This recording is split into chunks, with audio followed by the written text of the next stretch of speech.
La zona oriental, pues la Málaga burguesa, sobre todo la zona de la Alameda, la zona en la que vivían las clases altas, los Larios, los Heredia, los Loring, y también el centro de la ciudad, e igualmente, continuando hacia el este, pues los barrios más aristocráticos del Limonar, La Caleta o Pedregalejo.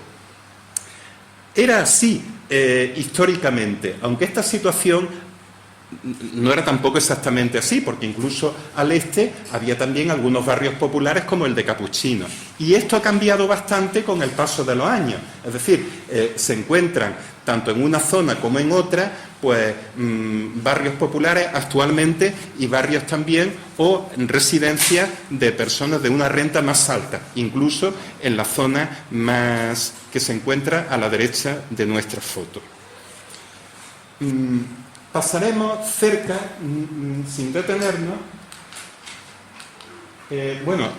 Aquí tienen cómo está quedando esta zona, es una simulación, pero se están construyendo dos torres que las vamos a ver que desfiguran por completo el panorama de Málaga, ¿no? Cerca de donde se encontraba la fábrica de teléfonos Citesa, que fue un bastión de la lucha obrera durante el tardofranquismo. En los años 60, 70 ya cerró y en ese lugar pues se están construyendo estas dos torres, van más torres en Málaga, al alcalde le llaman Paco de las Torres, ¿verdad? Y claro, y con el refrendo popular que ha tenido últimamente, tras las últimas elecciones, me temo que va a seguir en esa línea. Hay una proyectada en el puerto y otra junto a la avenida Juan 23, o unas cuantas más, ¿no? Y siguiendo por esta orilla derecha del río, pues tenemos el pasillo de Natera y al fondo no he encontrado una foto del mismo en el que se vea con claridad la sede de la comandancia de la Guardia Civil, el cuartel de Natera. Es una foto que a mí me impresiona mucho porque las pocas personas que se ven por ahí parece que van como eludiendo acercarse a ese lugar, que era un lugar desde luego de terror y de violencia. Nada más terminar la guerra, el régimen de Franco dio la orden que los malagueños que habían defendido la República y que se encontraban en otros lugares se presentaran en el cuartel de Natera. Le daba un plazo de 72 horas y sin ninguna excusa tenían que acudir allí para que le revisaran su actuación. Y algunas personas pues fueron posteriormente torturadas, encarceladas o incluso ejecutadas. Durante todo el franquismo fue un lugar muy temido por la oposición al régimen. Y existen numerosos testimonios de personas que pasaron por allí y que fueron torturadas en este lugar, en distintos momentos del régimen de Franco. Incluso algunos lo han dejado reflejado en libros de memorias. Se encuentra en el barrio de la Trinidad. Bueno, ya no porque lo echaron abajo y ahí hay un bloque de pisos.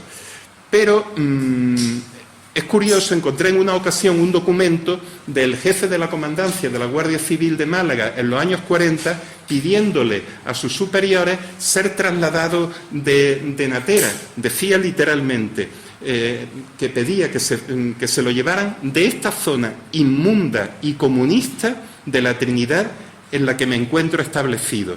Pedía que la comandancia de la Guardia Civil se situara en el Parque de Málaga, cerca del ayuntamiento, pero finalmente no le hicieron caso.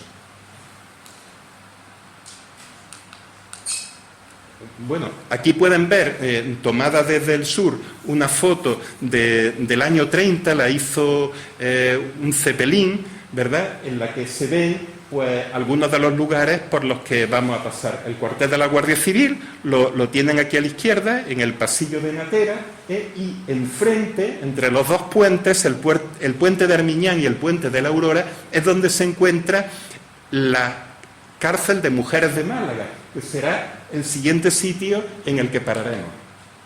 Esta es la cárcel, la antigua cárcel de mujeres de Málaga, que ha sido considerada como lugar de memoria histórica. En un principio, esta cárcel, bueno, me estoy refiriendo a los años 20, porque antes incluso hubo otros lugares de prisión y otras cárceles en Málaga. Pero en los años 20, aquí estaban internados tanto hombres como mujeres. Fijaos lo que dice la prensa. Una de las cuadras en las que se alojan los reclusos, como se ve claramente, sirve de comedor, estancia y dormitorio, vegetando allí los niños y los hombres, sin otra luz que el fogonazo que dio el magnesio a la hora de hacer la foto.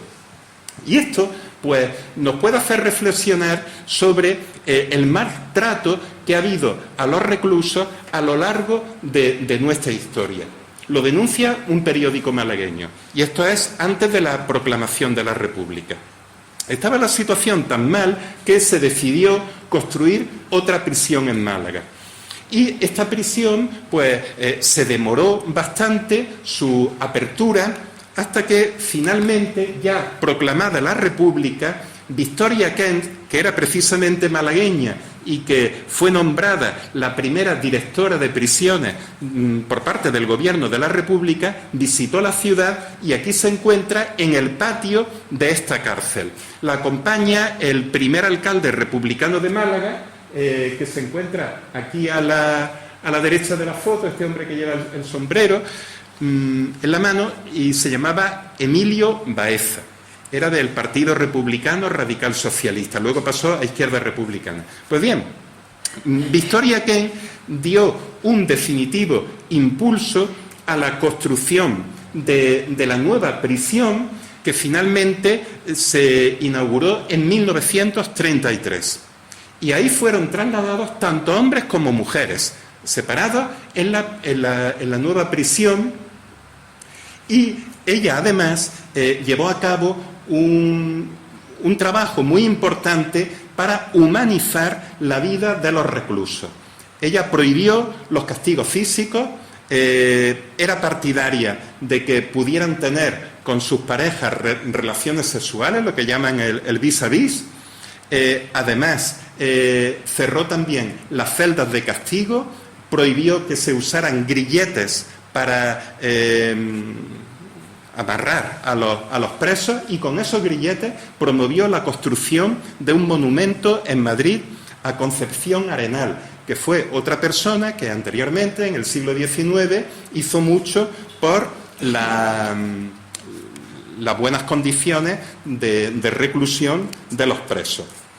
Bien, en cambio, cuando se produce la toma de Málaga en febrero de 1937 por parte de las tropas franquistas, se van a utilizar numerosos centros de reclusión. La cárcel, la nueva cárcel, se quedó pequeña. Y entonces es cuando se decide trasladar aquí, a esta cárcel, solamente a las mujeres.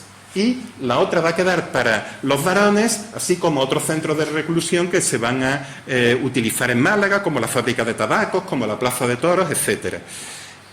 Y aquí van a estar las reclusas muchas de ellas antifranquistas. Bueno, aquí tenemos a Victoria Kent.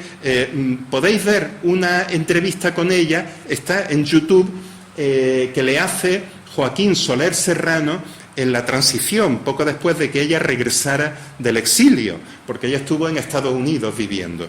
Es muy interesante la entrevista. Y aquí tenéis una foto de la posguerra de esta prisión, y aquí se encuentran, pues, las reclusas dentro de la misma, en uno de los actos que se llevaban a cabo. A veces eran actos religiosos, estaban obligadas a acudir a misa. Son muy curiosas las banderas que hay decorando este patio, ¿no? Porque se ve la bandera de la Alemania nazi, ¿no? Además de las banderas de Falange, de los tradicionalistas, de los carlistas, ¿verdad? Numerosos testimonios indican que los sacerdotes que había en estas prisiones se portaban muy mal con las detenidas, porque las obligaban a acudir a misa y las coaccionaban, las presionaban mucho en ese aspecto. Yo he podido ver estudios como el de Encarnación Barranquero, que lo señala así, las memorias de una detenida, Soledad Real, que hace referencia a esa actuación de los sacerdotes, aunque también hay que decir que no todos los sacerdotes se portaron durante este tiempo de esta manera, pero algunos sí tuvieron una actuación pues muy cerrada, ¿no? Y muy violenta contra las mujeres. Esta foto es también del interior de la prisión. Tenían que tener a sus niños para que no quedaran abandonados. Y muchas de estas mujeres van a ser antiguas republicanas o mujeres que participan en la lucha ya contra el franquismo durante la posguerra, en la resistencia, o que tienen alguna vinculación con la guerrilla. El mero hecho de ser novia, hermana, madre o hija de un guerrillero suponía que el régimen podía encarcelar a estas personas, y algunas de ellas pues tenían esas características. De esta prisión sabemos también que algunas salieron para ser ejecutadas. Según un estudio reciente, sabemos que al menos 80 de estas mujeres fueron fusiladas. Aquí tenemos de nuevo la antigua prisión, que hoy en día es la sede de la Policía Local de Málaga.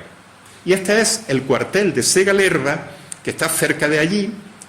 Yo pretendo que el autobús no lleve hasta ahí, y aquí empezaría la visita a pie, que ha tenido diferentes usos. Aquí ha estado la Policía Militar, pero también ha pertenecido a la Guardia Civil. Aquí fue donde fueron ingresados los guerrilleros que entregó Roberto, el jefe de la agrupación guerrillera de Granada, que aunque se llamaba de Granada, actuaba en Granada y en la zona oriental de Málaga, sobre todo en la Axarquía, y que después de ser detenido, pues en septiembre de 1951 preparó una trampa para los guerrilleros que quedaban en la sierra, o para al menos algunos de ellos, que los llevaron detenidos al cuartel de Segalerba. Y posteriormente, ya en el año 1973, pues fue detenido este hombre, del que tenemos la suerte que nos ha dejado su testimonio escrito, ¿no? Publicó la memoria de una detención recientemente. Se trata de José Coriat, estudiante de la Facultad de Económicas, que en 1973, en el mes de diciembre, unos días antes de que ETA matara al almirante Carrero Blanco, presidente del gobierno, pues con un grupo de compañeros suyos llevó a cabo una actuación en Málaga, en el barrio de la Cruz del Humilladero, ¿no? Pero los vio la policía, los detuvo y los ingresó en el cuartel de Segalerba, donde fueron torturados. Él todo eso lo cuenta en ese libro, y posteriormente lo pasaron a la prisión provincial.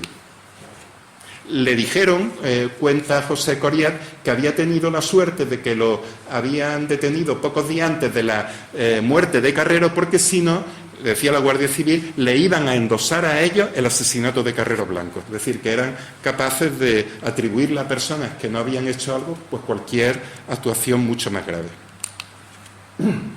Y este es muy cerca de allí. Estamos en el barrio de Capuchinos, el Colegio de San Bartolomé de los Padres Salesianos, que ha tenido también un papel muy importante en Málaga.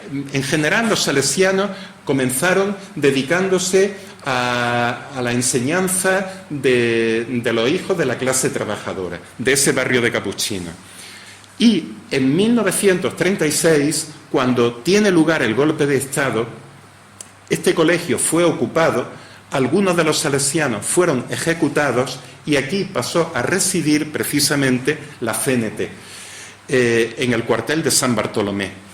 Era cuartel, pero al mismo tiempo era la sede de la CNT, no solo malagueña, sino también del Comité Regional de la CNT. Como Sevilla había sido ocupada por los golpistas en los primeros momentos, pues se trasladaron a Málaga y aquí estaba Rafael Peña, que era el secretario general de Andalucía, y los dirigentes malagueños.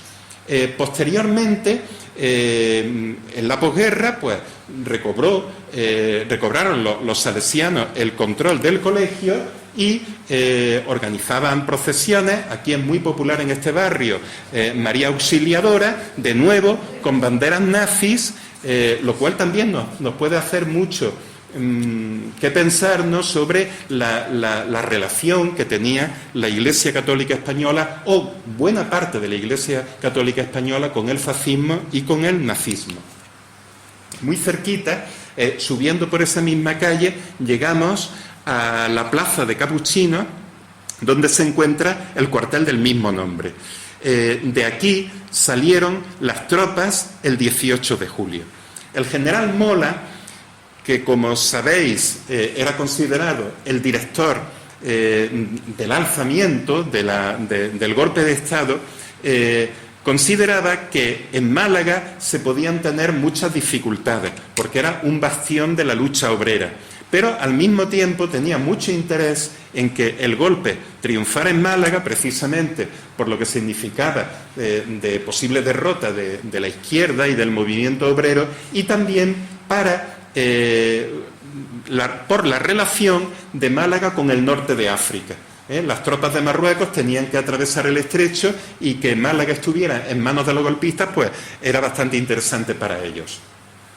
La izquierda malagueña sospechaba de que se acercaba el golpe de Estado, y en los días anteriores existen testimonios de personas que estaban alrededor del cuartel de Capuchinos y que pertenecían a las juventudes de las organizaciones obreras, vigilando a los militares e intentando enterarse de qué es lo que se podía estar tramando dentro. Y llevaban razón, ¿no? Porque efectivamente se estaba preparando, era uno de los lugares en los que se estaba preparando el golpe de Estado en Málaga. Yo tuve la suerte de conocer a uno de los señores que cumplió esa misión. Se llamaba Francisco Montesinos, era miembro de la Juventud Socialista de Málaga, ¿no? Y él me contó que estaban precisamente en los alrededores. Salieron los soldados dirigidos por el capitán Welling de este cuartel la tarde, 5:30 del día 18 de julio, dirigiéndose hacia el centro de la ciudad, con una maniobra de despiste, porque iban con la bandera de la República e iban tocando unas canciones, de manera que la gente, una música, ¿no?, que la gente no acababa de ver claro que se podía estar tratando de un golpe de Estado. Pero cuando observaron que esa tropa la dirigía Welling, que era conocido por algunos por sus afinidades con la extrema derecha, fue cuando ya empezaron las protestas.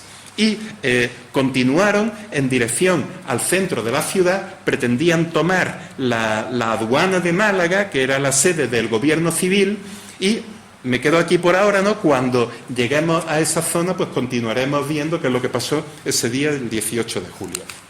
Bueno, aquí tenéis una imagen del cuartel en la actualidad, y en esa plaza se encuentra el monumento dedicado a Miguel de Molina, un cantante que fue muy popular en Málaga, en España, durante la época de la República, que tuvo un cierto compromiso con la República, sobre todo durante la Guerra Civil, pero que por su condición homosexual fue perseguido.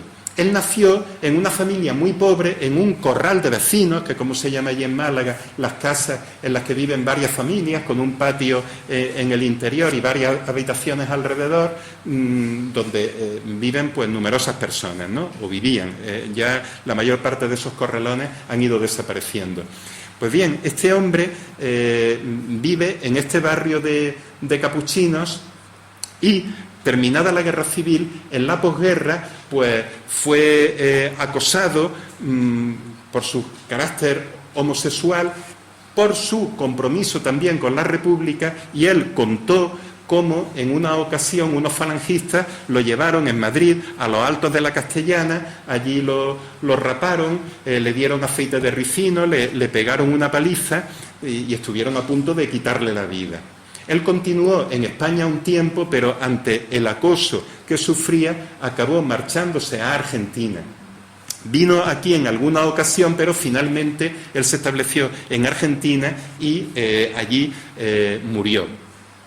Una persona que tuvo contacto durante la guerra, pues antes de la guerra, perdón, con Federico García Lorca. Él cantaba canciones muy populares como Ojos Verdes, ¿no?, entre otras, y que no hace mucho pues se le erigió este monumento en su barrio.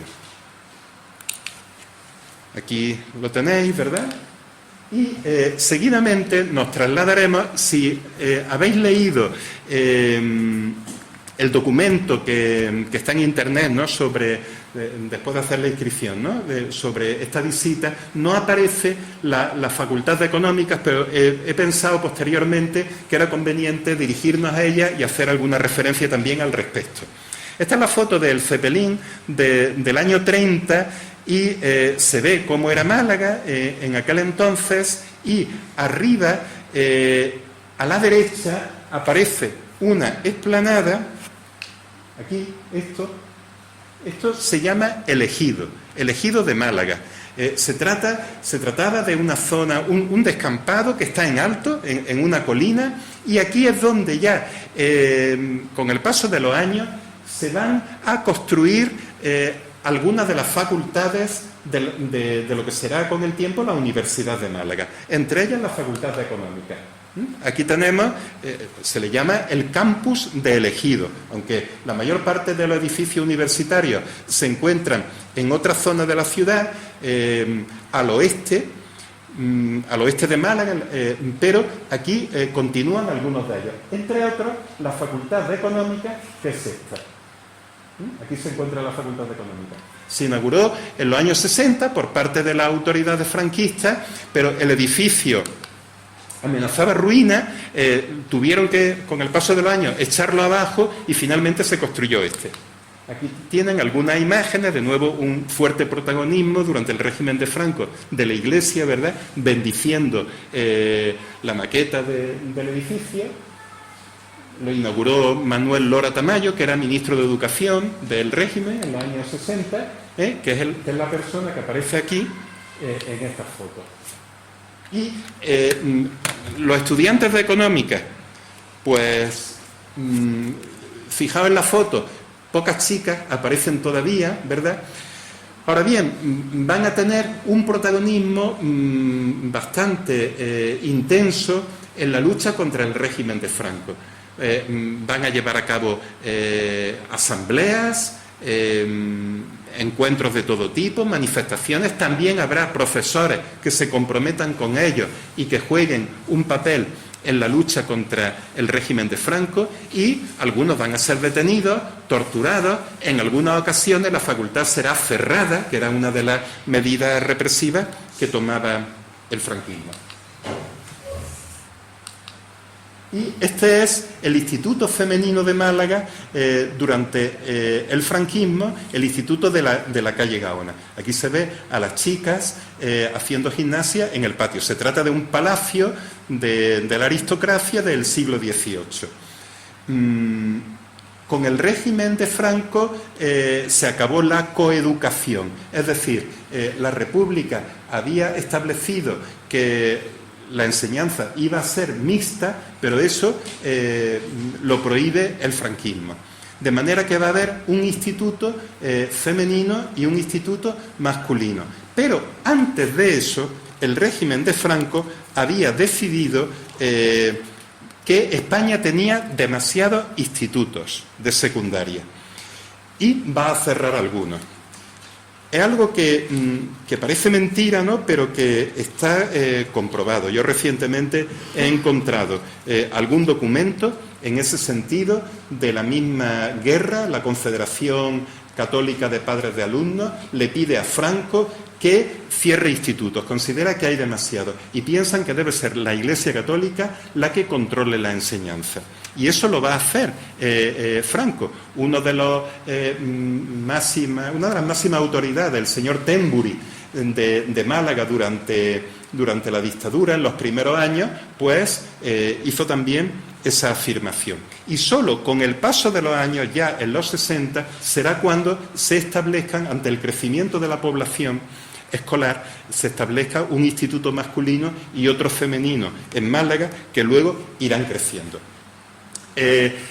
Durante esta parada creo que conviene referirse a la educación y también al papel de la mujer durante toda esta historia. Por una parte, tenemos que tener en cuenta que cuando se proclama la República hay un porcentaje de analfabetismo muy alto en Málaga. A Granada le ocurría algo parecido.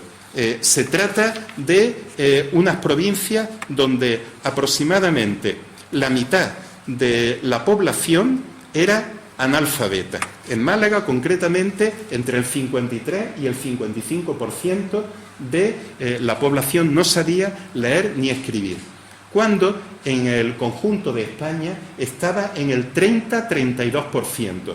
Son datos de 1930. Decía que en Granada, en la provincia de Granada, son muy parecidos.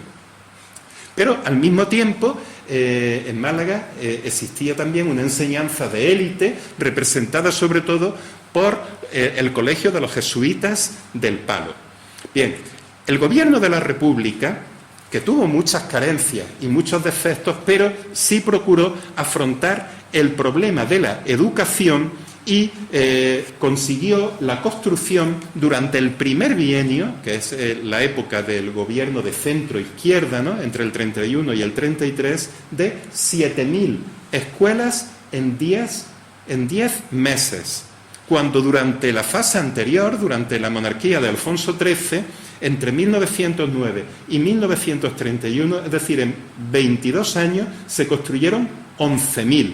Es decir, con la República se construyen unas 500 escuelas al año, frente a 7.000 en 10 meses.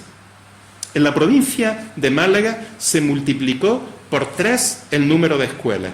Y como en el resto del país, se reformó también la legislación educativa. Se procuró dar una buena formación a los docentes y se crearon también nuevas bibliotecas. Se hizo muy popular en Málaga la biblioteca que se encontraba en el Paseo de la Alameda, llamado entonces Paseo o Alameda de Pablo Iglesias.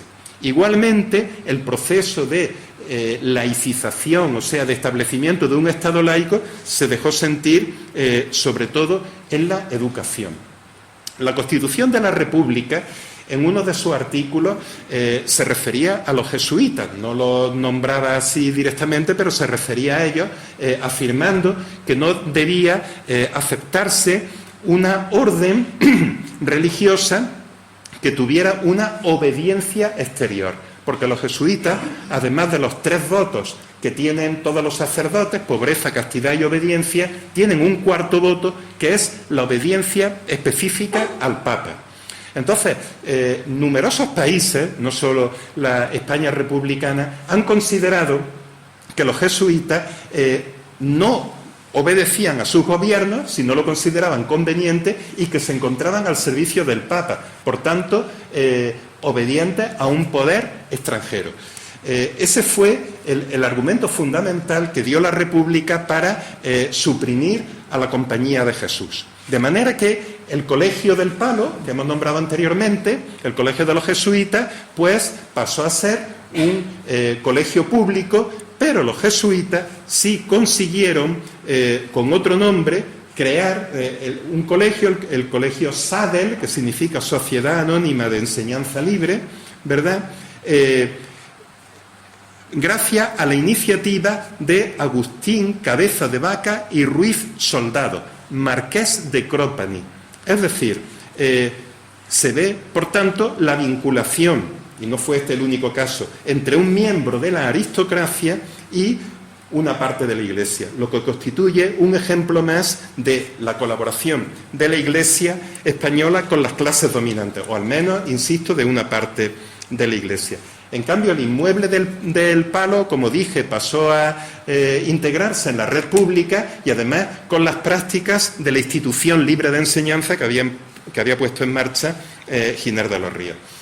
Además, la República impulsó también las misiones pedagógicas y jóvenes entusiastas iban por los pueblos procurando alfabetizar, hacían proyecciones de cine, obras de teatro, etcétera. Saben que en Granada pues, fue muy conocida la barraca, ¿no?, que había puesto en marcha Federico García Lorca.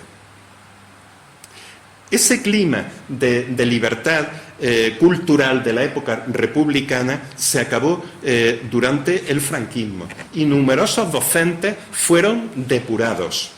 Entre las mujeres, pues una de ellas fue Jimena Quirós, que está considerada como una de las grandes oceanógrafas de España, la primera oceanógrafa española. Y que sepamos, fueron 41 maestros expulsados de su trabajo en la provincia de Málaga. Decía que el otro aspecto que pretendo tocar durante esta visita al Instituto de la calle Gaona, al antiguo Instituto Femenino, que ahora es mixto, pues era el papel de la mujer en la Málaga republicana. Una de las mujeres que destaca en este tiempo fue Belén Sárraga, que aunque no era malagueña, pero vivió durante bastante tiempo en esta ciudad, muy activa, muy valiente también, se enfrentó con los militares que habían ejecutado a José Rizal, el héroe de la independencia filipina, ¿no?, y eso la condujo a la cárcel antes de la República, y dirigía el Partido Republicano Federal. Al mismo tiempo, como una muestra de la participación de la mujer que va a aumentar durante la República, pues tenemos algunas alcaldesas, ¿no?, como esta mujer, Dolores Rivas, que lo fue de Canillas de Aceituno, un pueblecito de la Axarquía malagueña. De todas formas, durante la República algo se avanzó, pero no lo suficiente. Y donde hubo más dificultades fue sobre todo en el ámbito rural. Es decir, aquí tengo, por ejemplo, un testimonio de la prensa republicana de este tiempo, en el que se habla de que en el pueblo de Algarrobo, que también se encuentra en la Axarquía, pues se hace un reportaje sobre la participación de las mujeres y dice que muchas están temerosas de llevar una vida más activa en la sociedad, en la política, por el qué dirán, por la presión de los demás. Y por lo tanto la vida de ellas en los pueblos se ve como más controlada, más hostigada, ¿no?, y con más reserva. O como en el caso de El Morche, donde se ve que no siempre colaboraban los varones, ¿no?, precisamente con motivo de la campaña electoral de 1936, que dio la victoria al Frente Popular. En un mitin de la izquierda del Frente Popular, la sala en el que se iba a producir el mitin estaba abarrotada, en el pueblo del Morche, y muchas personas se quedaron fuera. Entonces los dirigentes le pidieron que salieran las señoras para dar cabida al elemento masculino. Es también muy significativo, ¿no?, incluso como la misma izquierda todavía tiene una forma de pensar que no es precisamente progresista, ¿no?, en muchas ocasiones. A todo ello se unía la presión sexual que se ejercía sobre las mujeres por una parte de los varones, y que era otra causa de la inhibición en la vida social y política. Se conserva también el testimonio de Gamble Woolsey, una escritora británica que vivió durante este tiempo en Málaga y que, en la provincia, y que pone de manifiesto distintos casos de acoso que sufrió en trenes, autobuses y cafeterías. Esta situación empeora con la llegada de la dictadura de Franco. supone un profundo retroceso para la mujer. Ya durante los primeros momentos, cuando cae Málaga y se produce la llamada desbandada, muchas de las mujeres huyen de la ciudad o de los pueblos, y aquí también incluimos a la costa granadina, ¿verdad?, en dirección a Almería ante la llegada de las fuerzas de Franco, porque saben que las mujeres están siendo acosadas, que se están produciendo violaciones y que eso además lo está promoviendo el mismo general Queipo de Llano, el jefe del Ejército del Sur, en sus alocuciones por Radio Sevilla. De manera que una de las causas de la desbandada se va a encontrar en esto que estamos señalando, ¿no? Al mismo tiempo va a haber durante la dictadura, desde los primeros momentos, durante la dictadura de Franco, una campaña antifeminista. Se considera que el feminismo, decía un jesuita, Enrique Herrera Oria, hermano del que luego fue obispo de Málaga y cardenal, Ángel Herrera, decía que el feminismo era la ruina para muchas almas. Y yo considero que en muchas ocasiones se trataba de crear en la mujer un complejo, muchas gracias, de culpa, una conciencia culposa, ¿no? La idea de que la mujer era el origen de los males mayores, en la línea de lo que se afirmaba que hizo Eva en el paraíso, ¿no? La culpable en fin, de todos los desastres de la humanidad, ¿no? A partir de ahí.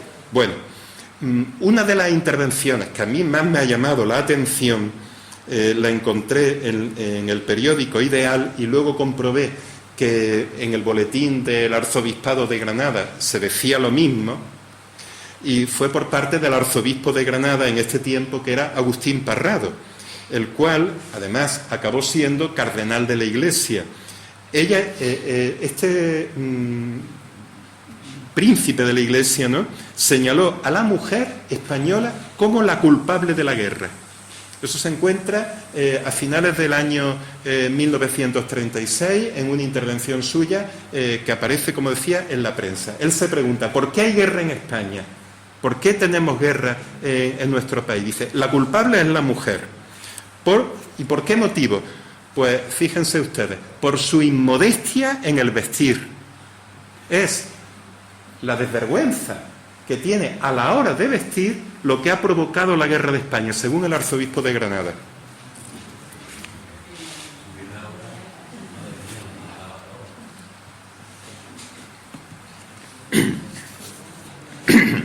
Bueno, aparte de eso, durante el franquismo, las mujeres quedaban totalmente subordinadas al marido, sin capacidad de decisión, sobre todo en los primeros tiempos, ¿no?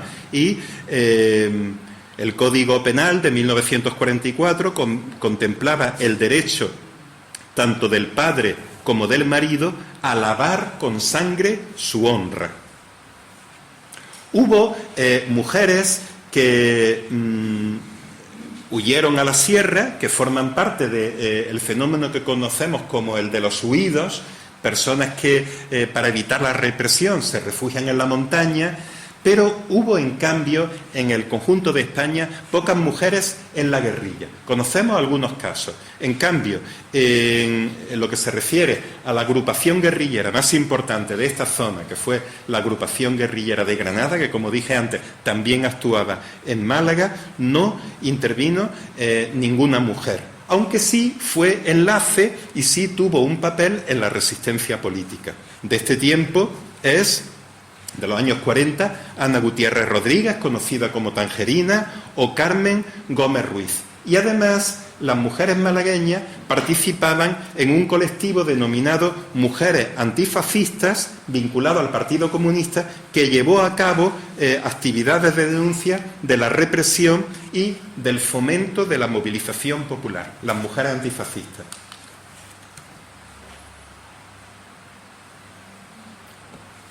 Con el paso del tiempo va a haber mujeres que participen de una forma muy intensa en la lucha obrera.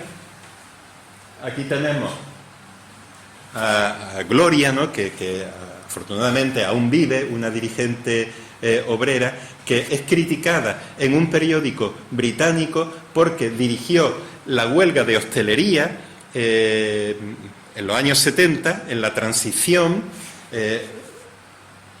Gloria, la de los ojos negros, es la destructora roja, pone ahí. Se queja el periódico de que debido a esa huelga, pues muchos ingleses no han podido venir de vacaciones a la Costa del Sol.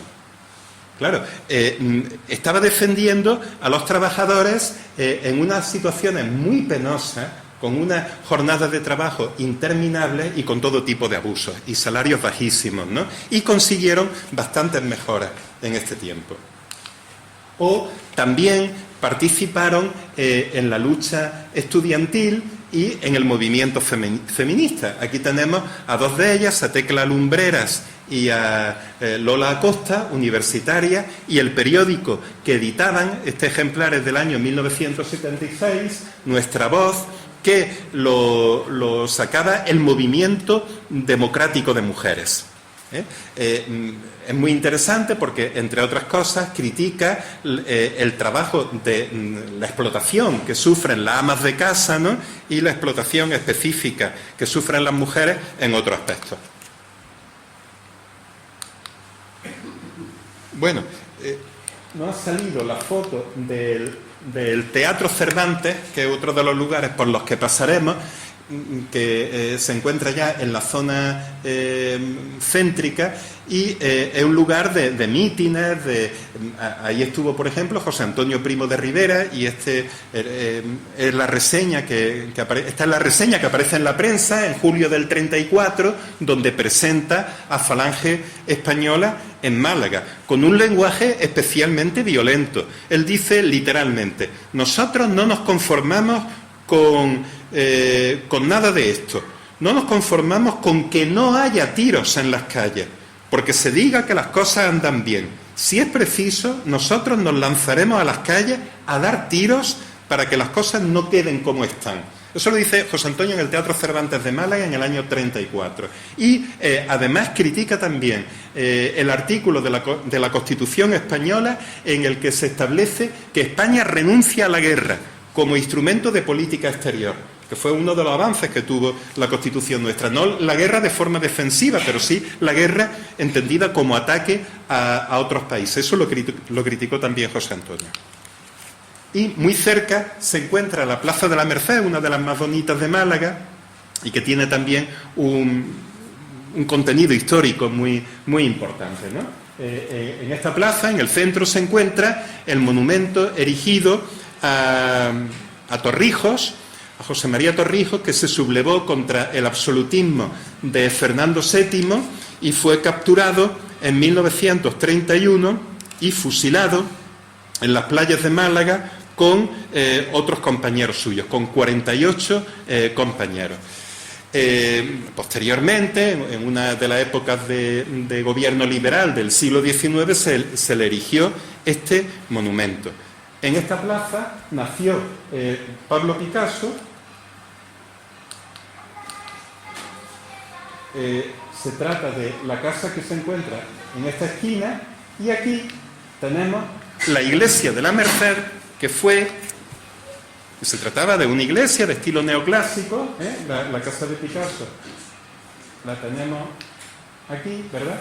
Y esta iglesia fue incendiada durante las jornadas de mayo de 1931, que en Málaga tuvieron mucha incidencia, la llamada quema de conventos, que tuvo una gravedad enorme, porque por una parte lo que supuso de agresión a la Iglesia, de pérdida de patrimonio, pero además provocó que numerosos católicos se distanciaran de la República y que la derecha utilizara estos acontecimientos para aglutinar a numerosas personas contra la República, culpando al régimen republicano de lo que había sucedido.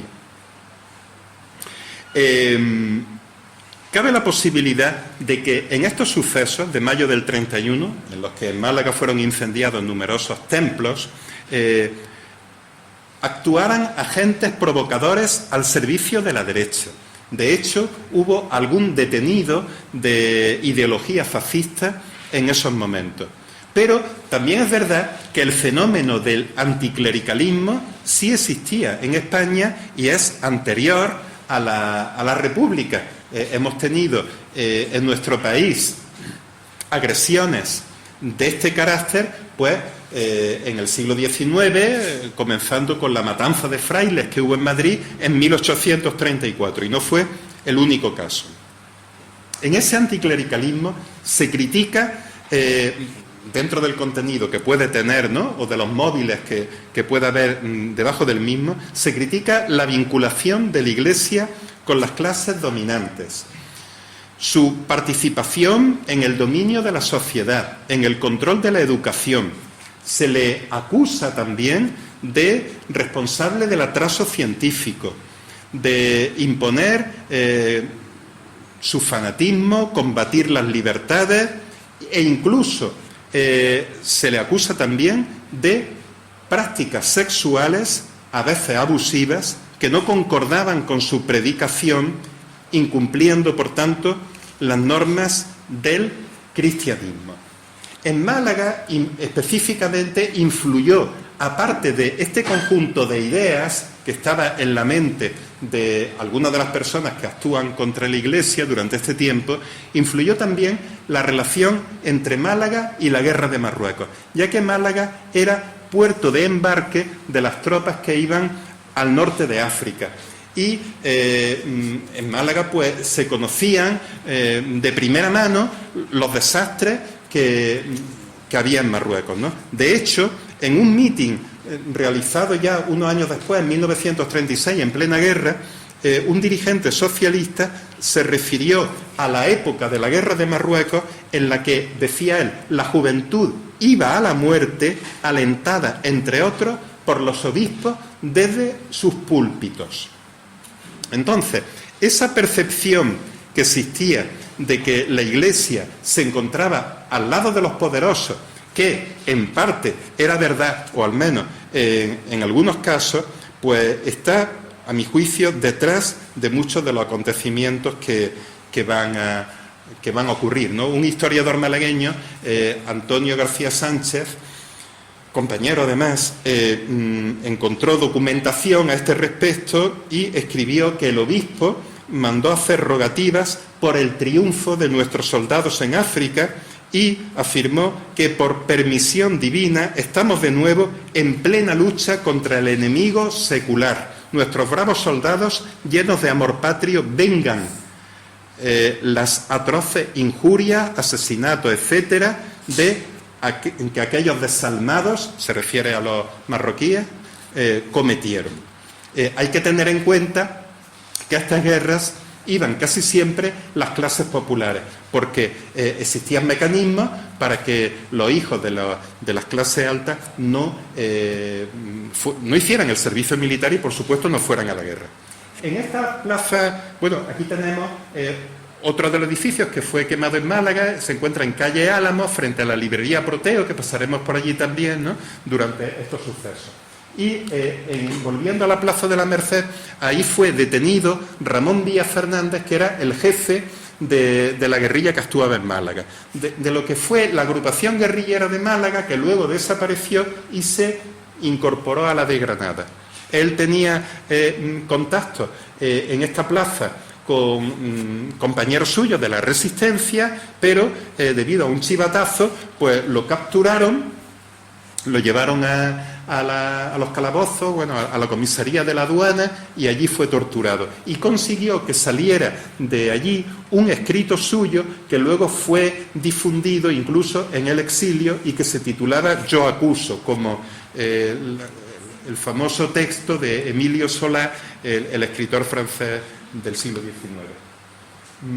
Aquí nos encontramos de nuevo en la Plaza de la Merced. Por aquí iba la muralla de la Málaga musulmana, aquí comenzaba la Madina de Málaga, es decir, el centro de la ciudad islámica, y fue asaltada por los reyes católicos, y se produjo una de las masacres mayores, ¿no?, porque el castigo que le dieron los reyes católicos a los musulmanes malagueños que se resistieron a la conquista, pues fue hacerlos esclavos.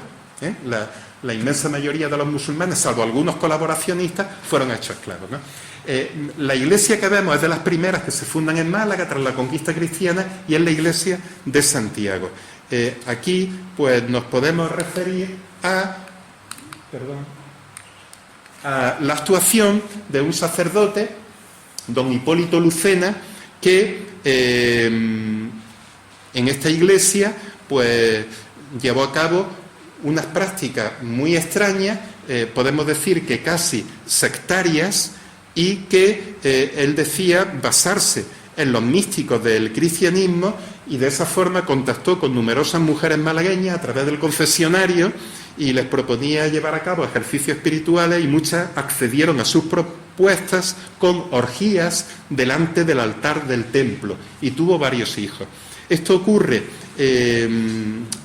ya bien entrada la posguerra. El caso procuró taparlo la Iglesia, y recientemente el autor malagueño Antonio Soler lo ha reconstruido en un libro.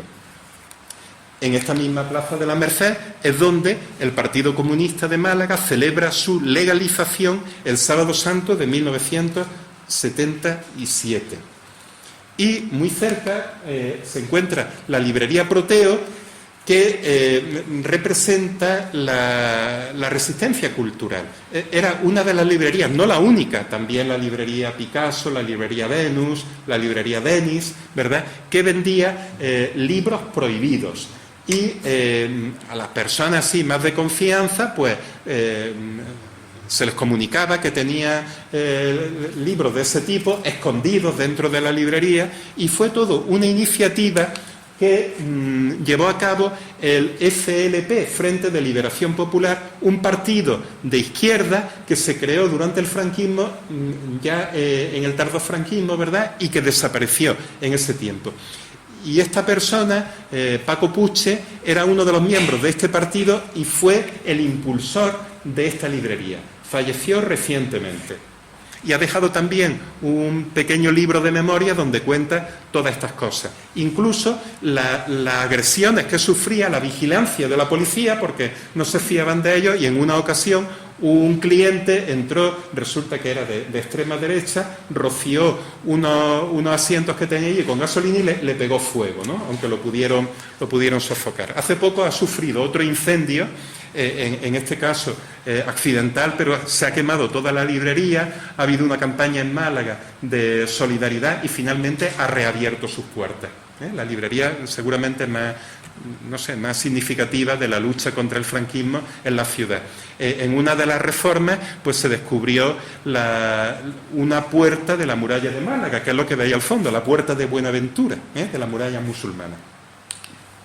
Esta es la iglesia de los mártires, cerca de la librería Proteo, que fue durante la Guerra Civil pues ocupada por la CNT, precisamente. Ahí puso la CNT un taller de ropa para los soldados que estaban en el frente, lo cual, pues en fin, muestra el compromiso con la defensa, ¿verdad?, de la República, pero al mismo tiempo son mujeres las que realizan esa función, con lo cual estamos también en la división sexual del trabajo. Y muy cerca, la iglesia del Sagrado Corazón, de la Compañía de Jesús, de los jesuitas. Fue la primera iglesia asaltada durante los sucesos de mayo de 1931. Aquí se presentó el gobernador militar, Gómez Caminero, que tuvo una actuación muy extraña, porque se dirigió a la gente que se estaba acercando a la iglesia con esas intenciones, intentó calmarlos, que se marcharan a sus casas, pero finalmente ordenó que se retiraran las tropas que estaban protegiendo el templo, y el templo fue asaltado y fue incendiado. Con lo cual, pues, se plantean muchas dudas. Algunos historiadores señalan que todo eso viene de la actuación del gobierno en esos momentos, que procura no enfrentarse con esta gente del pueblo que está llevando a cabo este tipo de actuaciones, porque no quiere. Fijaos que no lleva ni un mes la República, se ha proclamado el 14 de abril y estamos a principios de mayo del 31. que no quiere derramamiento de sangre. El gobierno sabe que la actuación en este tipo de disturbios por parte del Ejército, de la Guardia Civil, va a ser disparar y va a ser provocar muertes. Y parece que eso lo quiso evitar. Pero el precio a pagar fue la desaparición de numerosas iglesias y conventos en Madrid, en Málaga, en Alicante, en Sevilla y en otras localidades. Yo considero que a partir de ahí el gobierno de centroizquierda de la República cambia de postura y va a llevar a cabo una política más dura frente a los conflictos sociales. Y entonces va a intervenir la Guardia Civil, va a intervenir en otra ocasión el Ejército, declarando incluso el estado de guerra en numerosas ocasiones, en el territorio republicano, en Málaga, por ejemplo. Al mes siguiente hubo unos incidentes y se declaró el estado de guerra, salieron las tropas a las calles y hubo numerosos muertos. Y se van a producir sucesos, el más conocido el de Casas Viejas, ¿verdad?, o el de Castilblanco, ¿no?, en numerosas localidades, ciudades españolas o núcleos rurales, va a haber derramamiento de sangre. Y eso, además de lo doloroso que supone también el distanciamiento de la base obrera, de la base campesina, del gobierno de la República. Esa dureza ante el orden público, y seguramente fue una de las causas por las que la República de centroizquierda perdió las elecciones de 1933, las segundas elecciones legislativas que hubo. Esta iglesia fue ocupada también durante la Guerra Civil, en este caso por el Partido Comunista. Aquí situaron al Comité Provincial. Y cerca se encuentra el puente de Santo Domingo, llamado también Puente de los Alemanes, porque el gobierno de Alemania se lo regaló a Málaga, el gobierno de Alemania, pero de principios de siglo, porque un barco alemán, la fragata Gneisenau, en un día de temporal se estrelló contra la escollera del puerto y numerosos malagueños fueron a ayudar a los náufragos y muchos perdieron la vida, murieron ahí, en esta actuación de solidaridad. Entonces, agradecido, el gobierno del Imperio Alemán le regaló este puente a la ciudad, Puente de Santo Domingo, por la iglesia que hay al fondo, que es donde está el Cristo de Mena, aquí es donde va la Legión en Semana Santa, pero popularmente se le conoce como el Puente de los Alemanes. Nos servirá como pretexto para referirnos al papel de la CNT, porque en ese barrio, que es el Perchel y la Trinidad, tenía mucha fuerza la CNT, el Partido Comunista, y cerca de aquí se encontraba también la Casa del Pueblo, pero a esta orilla del río, de la UGT y del Partido Socialista. Y cerca, aquí tenemos un mitin de la CNT, que era muy fuerte en Málaga, sobre todo en la capital. Pasaba como en Granada, la CNT era más fuerte en la capital que en los pueblos, y en Granada ocurría lo mismo, en los pueblos era más fuerte la UGT, aunque también en algunos pueblos de Málaga, como Álora o Archidona, la CNT era fuerte. Se trata de un mitin en favor de la columna CEFA, que significa Confederación Española de Fuerzas Anarquistas. Fue una de las organizaciones militares que crea la CNT para defender Málaga durante la guerra. Y va a acudir sobre todo al límite entre Málaga y Granada, a la zona de Loja, a la zona de Zafarraya, para oponerse a las tropas sublevadas que vienen desde Granada. La columna CEFA. Aquí tenéis el plano de Málaga, era para referirnos al puente de Tetuán, que se encuentra aquí, la prolongación de la Alameda. Este era el antiguo puente de Tetuán, a principios del siglo XX. Al fondo la Alameda de Málaga, esa zona aristocrática, al menos en el pasado, y a este lado el barrio del Perchel. De nuevo el puente de Tetuán. El barrio del Perchel fue destruido durante el franquismo, en los años 70, en gran parte. Se llevó a cabo una operación especulativa, se arrasaron las casas que había ahí para construir la prolongación de la Alameda y unos bloques de pisos para gente de alto nivel adquisitivo. Ahí también se situó el Corte Inglés. Fijaos, en la época de la construcción, lo que todavía queda del barrio del Perchel, aquí, en esta zona, ¿no?, cortaron el barrio en dos, todavía queda una parte del Perchel por aquí y por aquí, la calle Ancha del Carmen, pero buena parte del barrio se pierde. Una actuación especulativa.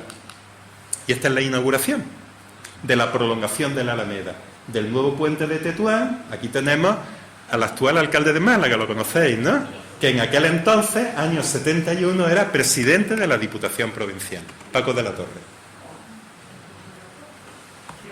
De las Torres, ¿no?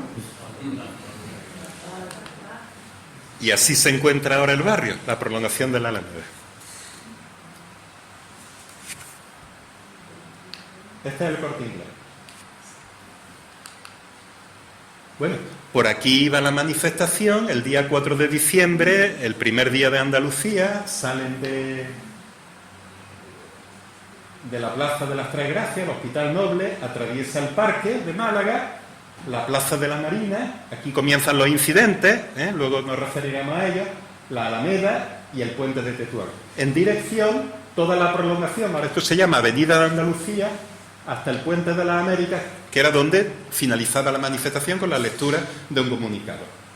Bien, y hay unos incidentes, luego nos referiremos a ellos, en la Diputación Provincial, y se producen unos enfrentamientos porque interviene la policía disolviendo la manifestación. Era una manifestación con más de 100.000 personas, la mayor que había habido en Málaga en muchos años, hombres, mujeres, niños, familias enteras, y provoca mucha rabia esa actuación policial, y hay gente que se le enfrenta, hay gente que incluso apedrea a la policía, y en esos enfrentamientos la policía dispara y aquí mismo pues mata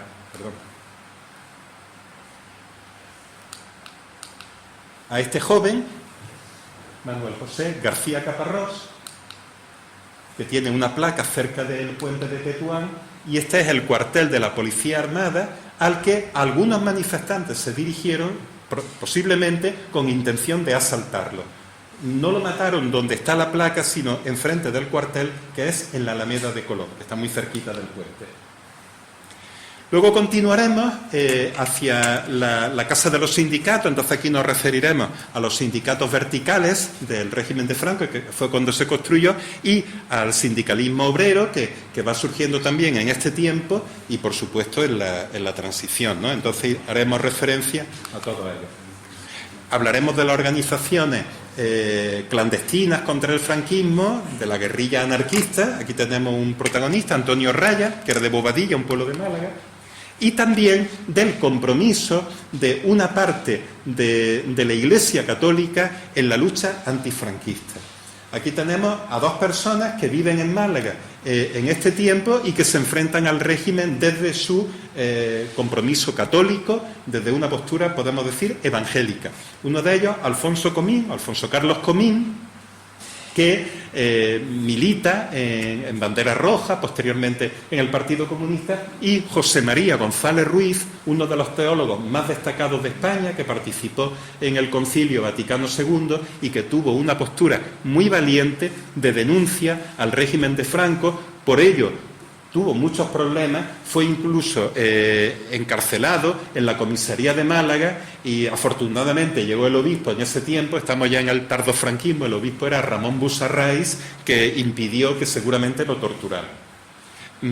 Todo ello para referirnos a la militancia obrera cristiana y al papel tan importante que va a jugar ya en el tardofranquismo pues la OAC, Hermandad Obrera de Acción Católica, o la Juventud Obrera Católica. Muy cerca se encuentra la estatua de Manuel Agustín Heredia, uno de los oligarcas malagueños. Él puso en marcha las fábricas siderúrgicas que hay al otro lado del río, que había al otro lado del río, la fábrica de la Constancia. Esta estatua la fundieron los mismos trabajadores de esa fábrica, ¿no?, con el metal de allí. Y seguidamente nos referiremos, daremos algunos datos sobre el puerto de Málaga, ¿no?, su papel que tuvo en la guerra de Marruecos, al que ya nos hemos referido antes. Muchos malagueños vieron a los soldados desembarcar heridos en ocasiones, ¿no? Y aquí estaba previsto que desembarcó el destructor Sánchez Barcaiztegui el 18 de julio, pero no con los golpistas, porque se sublevó la marinería y encarceló a los oficiales, de manera que este barco, que estaba previsto que bombardeara Málaga y que hiciera que Málaga quedara con Franco, pues llegó con la República, en los primeros momentos del golpe de Estado. El puerto también conocerá la llegada de la Marina norteamericana en los años 50, muestra de el cambio que se ha producido con el reconocimiento del franquismo por parte de Estados Unidos y luego de otros países, ¿no? En plena Guerra Fría. Hablaremos también de la Alameda, ¿no?, de esta zona aristocrática, y luego nos detendremos ante la estatua del Marqués de Larios, que allí se encontraba su palacio. Este es el palacio del Marqués de Larios. El mismo autor es el que hizo, Benlliure, las pesetas estas de Franco, ¿verdad? Y al proclamarse la República, el 14 de abril del 31, el pueblo quitó o una parte del pueblo, la estatua del Marqués de Larios y la tiraron al puerto, al agua. Y pusieron en su lugar al obrero que estaba detrás, y así estuvo durante toda la República, hasta que el franquismo restauró otra vez la estatua del Marqués de Larios. Bueno, aquí tenéis una referencia a los primeros momentos del golpe de Estado en Málaga. Se trata del periódico El Popular, un periódico republicano, y así quedó el palacio del Marqués de Larios, que fue asaltado y fue destruido e incendiado en los primeros momentos. Se encuentra ahora este edificio. Aquí era donde se encontraba el palacio del Marqués de Larios.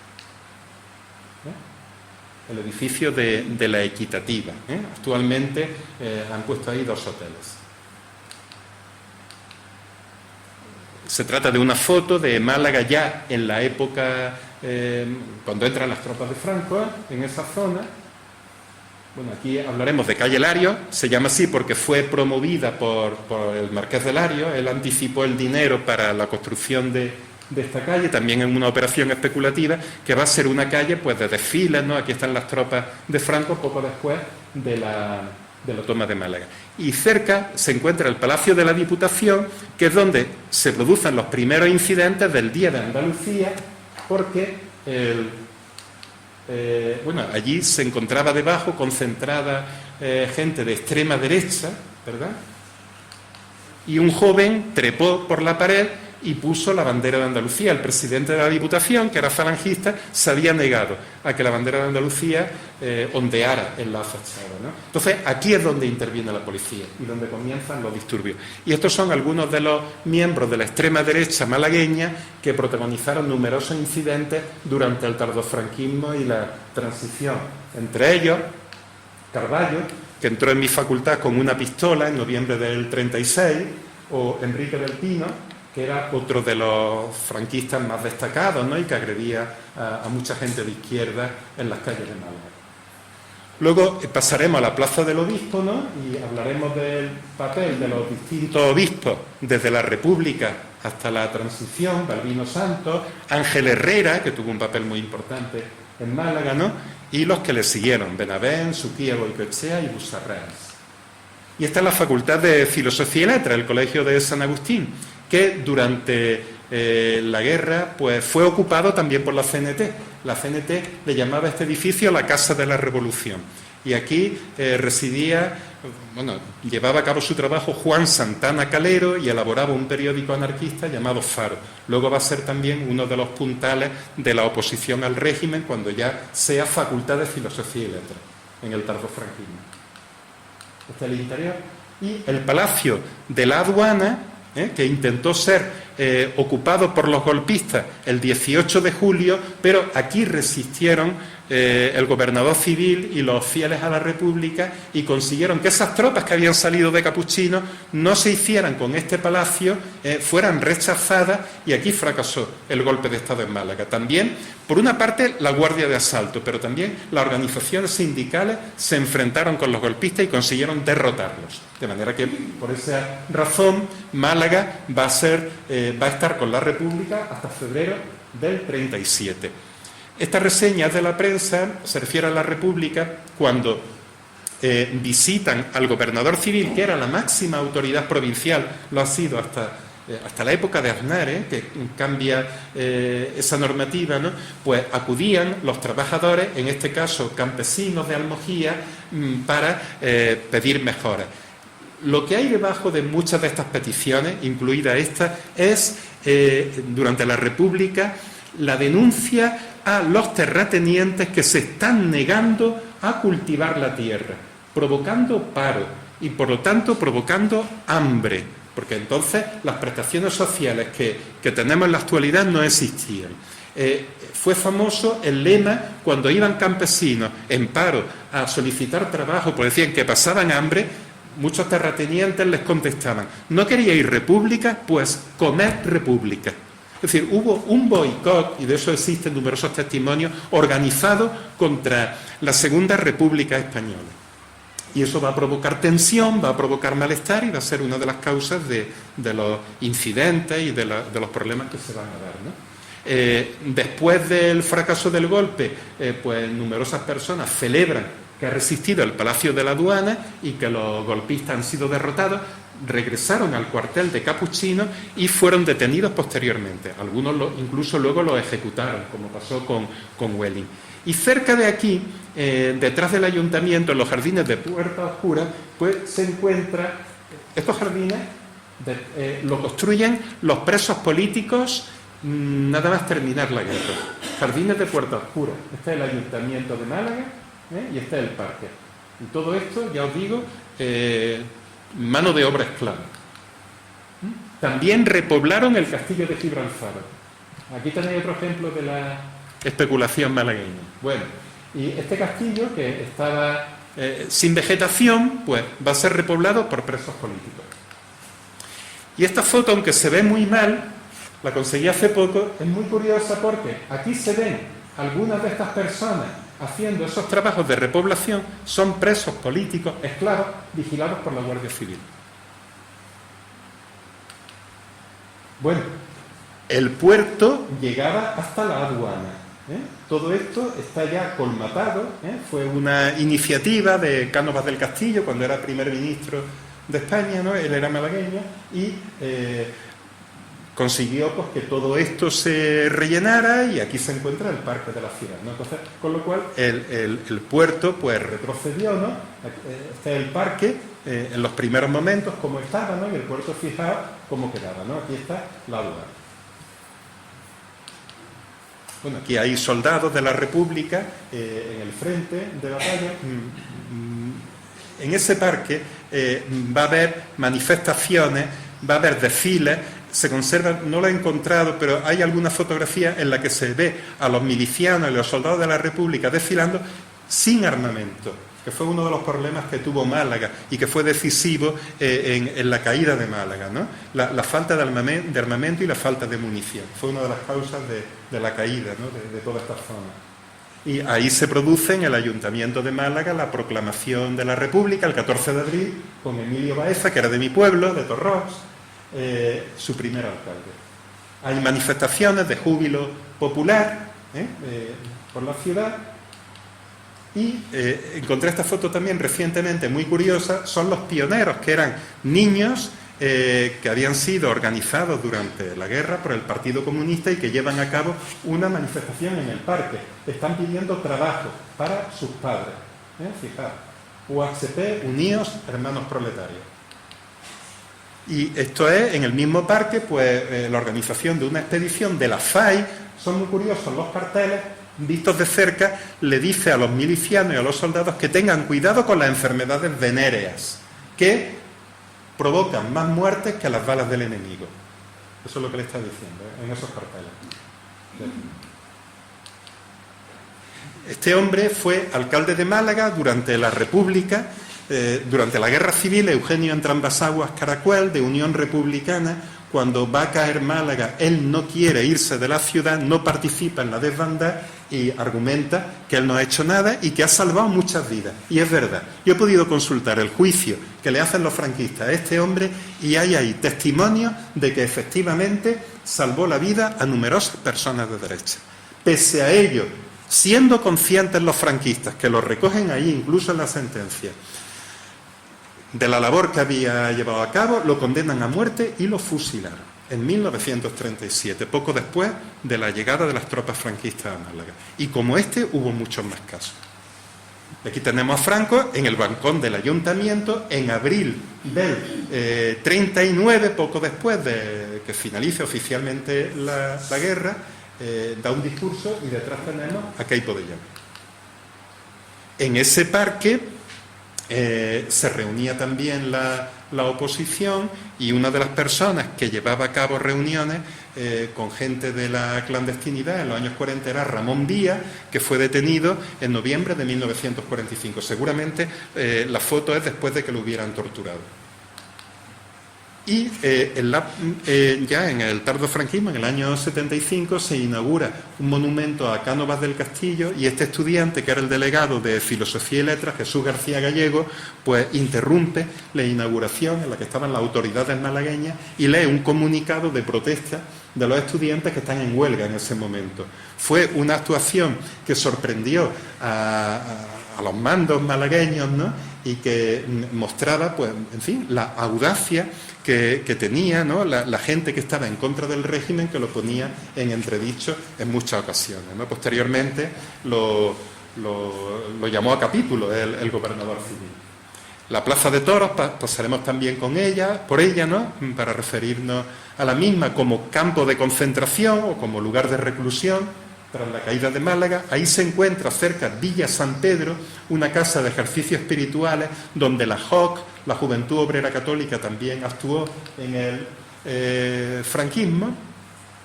El Hotel Miramar, que fue hospital de sangre en la guerra, y este edificio fue ocupado por la FAI. Estamos ya en la zona de la Caleta de Málaga, ¿no? La zona señorial. También, en este caso, por el Comité de Salud Pública, el Hotel Caleta Palace, en la guerra. Pero un poco antes, en pleno periodo republicano, le hicieron un atentado ahí. Antonio Raya, el guerrillero anarquista, atentó contra la vida del algabeño, un torero de extrema derecha, pero no lo mató. Al lado se encuentra la Villa Onieva, otra casa señorial de la clase alta malagueña, donde estaba establecido el Comité de Salud Pública. Y luego veremos el barrio del Limonar, para trasladarnos a la otra zona de Málaga donde se encuentra la prisión provincial. Y aquí hablaremos de algunos aspectos de la misma, ¿no? Por ejemplo, tras la amnistía a raíz de la victoria del Frente Popular en 1936, pues salieron los presos políticos y los presos sindicales, ¿verdad? Y fueron recibidos por sus familias en fin, celebrándolo, ¿no? Y en 1936, cuando se produce el golpe de Estado, los presos comunes aprovechan, este recorte de prensa hace alusión al mismo,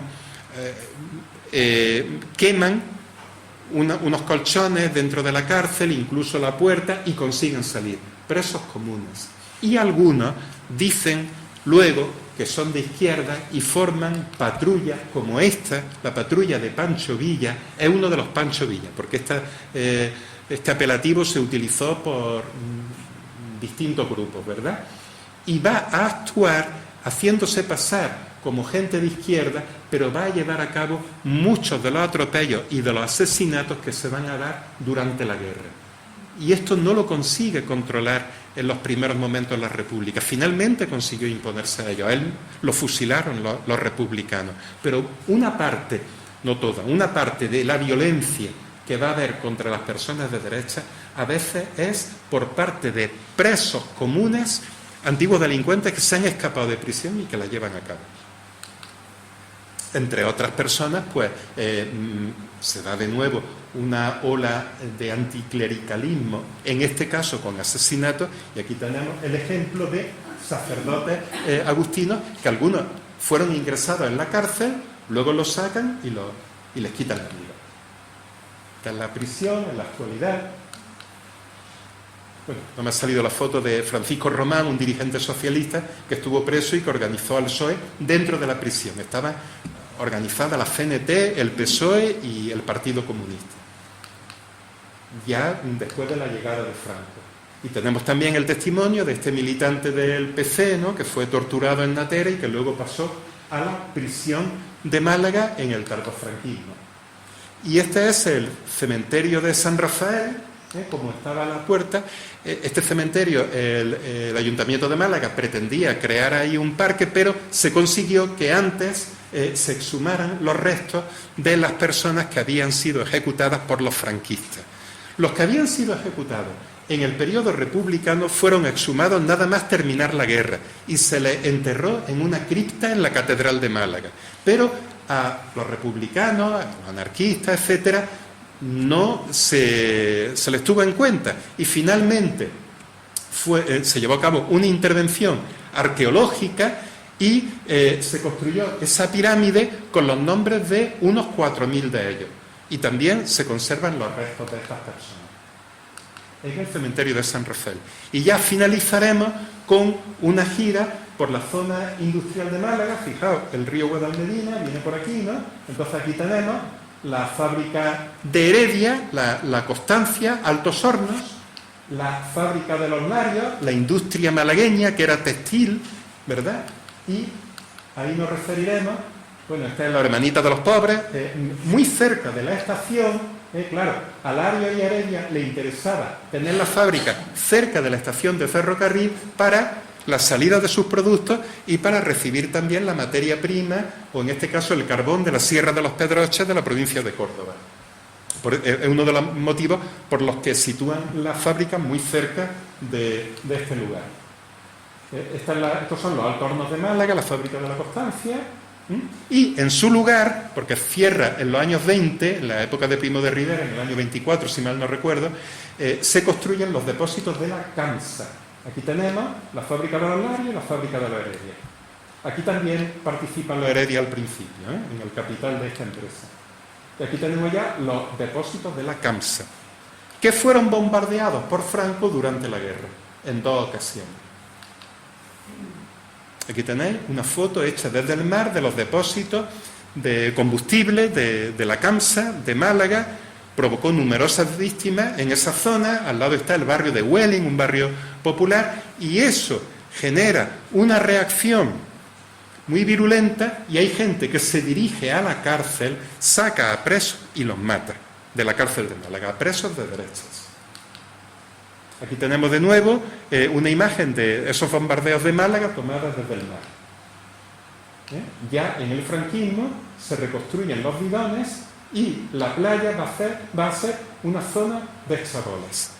Y aquí la especulación, ¿verdad? El barrio del Jardín de la Abadía. Los bidones, todavía se mantiene la industria de los Larios, hasta los años 70, que es cuando cierra, y estos bloques para la clase trabajadora, ¿no? Y para la especulación. La industria de los Larios fue colectivizada en la guerra, fue ocupada por los trabajadores y hubo fiesta en el barrio ese día, en los primeros momentos de la guerra. Aquí veis la puerta de la fábrica, ¿no? Y la fiesta popular que se produce porque UGT y CNT se han puesto de acuerdo para que esta empresa sea de los trabajadores. Y el cierre en los años 70.